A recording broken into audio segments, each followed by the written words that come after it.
tribulation, that whole mess ends with Jesus Christ literally physically coming back on earth, where his feet literally touch the earth. In fact, the earth is so shocked at the coming that the effect is so powerful that he splits the earth. He splits mountains, he splits valleys, that there's such a powerful reality that the Savior, the Redeemer of the world has come. The Old Testament talks about how as soon as his feet touch, all kinds of things start to happen. Okay, that's the second coming. So what is John referring to here when he comes? Well, it's difficult because Parousia language is usually used of when Jesus literally comes back down to the ground. But then it really wouldn't make sense. We would know he's coming because we would be with him. And therefore we wouldn't be surprised, we wouldn't be startled, we wouldn't either be emboldened by his coming or ashamed at his coming. So I'm going to take this to refer to the rapture, but let me give you a little bit of a qualification on that. I think before Revelation especially, before the book of Revelation, a lot of the New Testament apostles looked at the eschatological program, what the Old Testament they called the day of the Lord, but in the New Testament they call the coming of the Lord, and they saw it in totality. They didn't see just, well, a rapture here and a second coming there, and there was eschatology and there was punishment here. They saw the whole thing in its totality. And I think that's what John is talking about here. There will come a time when God will powerfully intervene in human affairs. Not just the way he works quietly in human affairs now, like what we saw in Ezra, kind of working behind the scenes. There was an eschatological period where he will intrude into the affairs of humanity and set all things right. And they saw those things comprehensively. And John says, you need to be ready when he comes.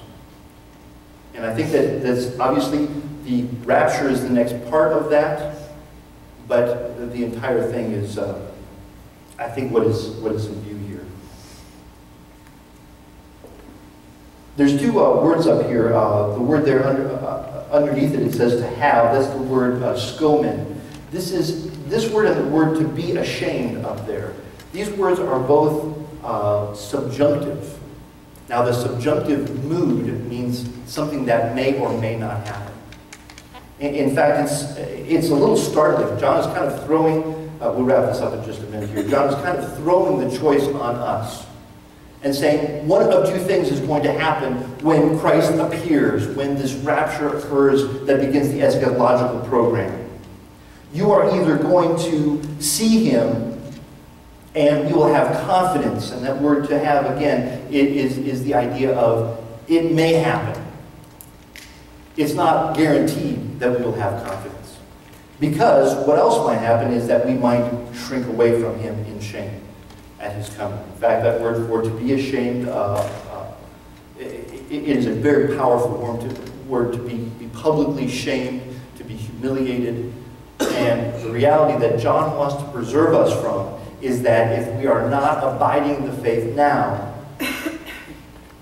we will be ashamed in the future when Christ comes. I don't think the idea is, again, losing salvation. But in that culture, and sometimes in our own culture, losing faith was a big deal. Being ashamed, not living up to what you were supposed to live up to do. In fact, some of the parables we're going to be talking about on Wednesday nights in a few weeks, parables of the end times, are really about that. About the sudden presentation, appearance of Christ. And will we as believers be ready when that eschatological program begins? Or are we going to be unprepared, left out? And it's interesting.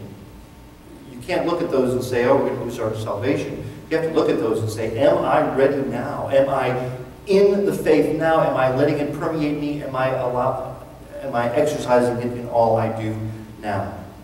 And then he says in verse 29, he wraps this up, if you know that he is righteous, You know that everyone who also practices righteousness is born of him. This is John's way of saying we're not just talking about adhering to that general doctrine or this specific principle or doing this legalistic practice. He's saying if we are righteous, we will be righteous just like he is righteous, and we will be prepared when he does come. We will not be ashamed.